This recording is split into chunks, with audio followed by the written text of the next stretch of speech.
Bonjour à toutes et à tous et j'espère que vous allez bien. Aujourd'hui nous allons lire la scène 2 de l'acte 1 d'Andromaque de Racine.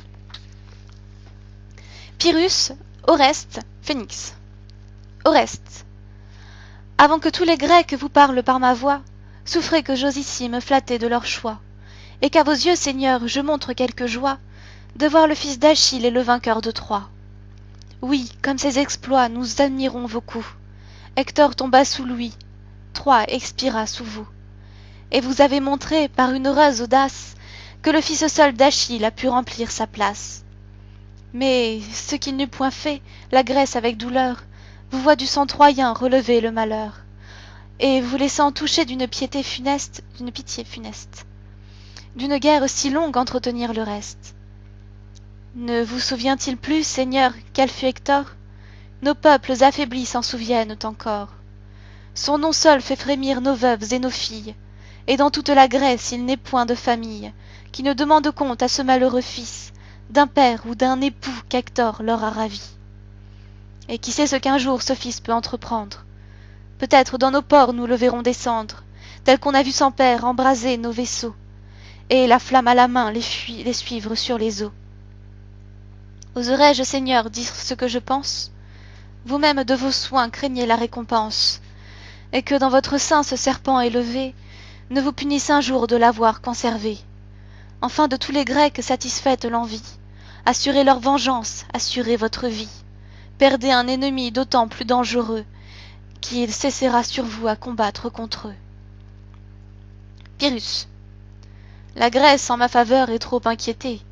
De soins plus importants je l'ai cru agitée, Seigneur, et sur le nom de son ambassadeur, j'avais dans ses projets conçu plus de grandeur. Qui croirait en effet qu'une telle entreprise du fils d'Agamemnon méritât l'entremise?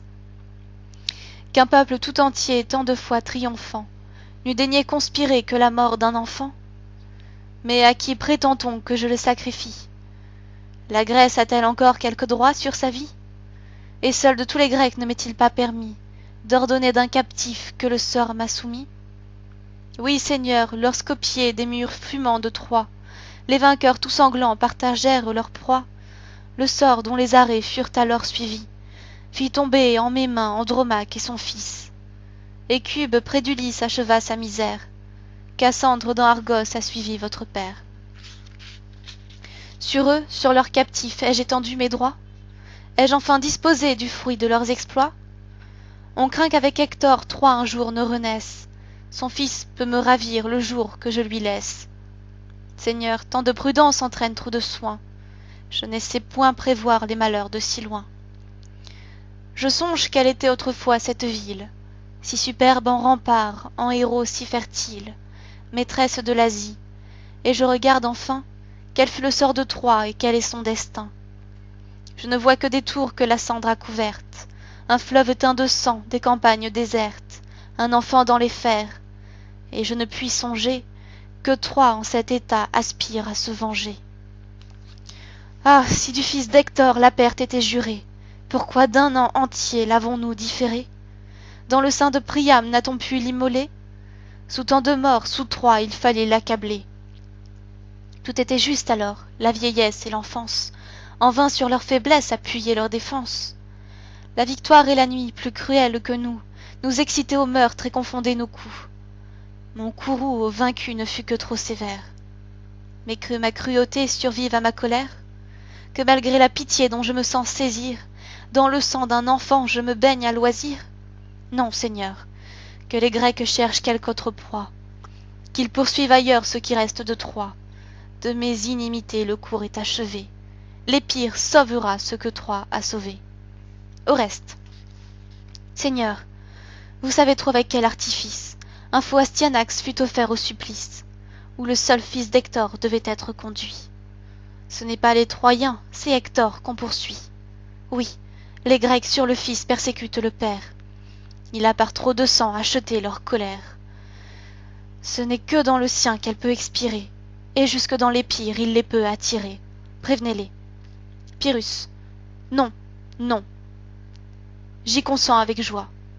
Qu'ils cherchent dans les pires une seconde Troie, qu'ils confondent leur haine et ne distinguent plus le sang qui les fit vaincre et celui des vaincus. Aussi bien ce n'est pas la première injustice, dont la graisse d'Achille a payé le service. Hector en profita, Seigneur. En quelques jours, son fils en pourrait bien profiter à son tour. Au reste, ainsi la Grèce en vous trouve un enfant rebelle, Pyrrhus, et je n'ai donc vaincu que pour dépendre d'elle. Au reste, Hermione, Seigneur, arrêtera vos coups. Ses yeux s'opposeront entre son père et vous. Pyrrhus, Hermione, Seigneur, peut m'être toujours chère. Je puis l'aimer sans être esclave de son père. Et je saurai peut-être accorder quelques jours les soins de ma grandeur et ceux de mon amour. Vous pouvez cependant voir la fille d'Hélène. Du sang qui vous unit, je sais l'étroite chaîne. Après cela, Seigneur, je ne vous retiens plus, et vous pourrez aux Grecs annoncer mon refus. Et nous lirons la scène 3 la prochaine fois. Portez-vous bien, bonne semaine, à bientôt.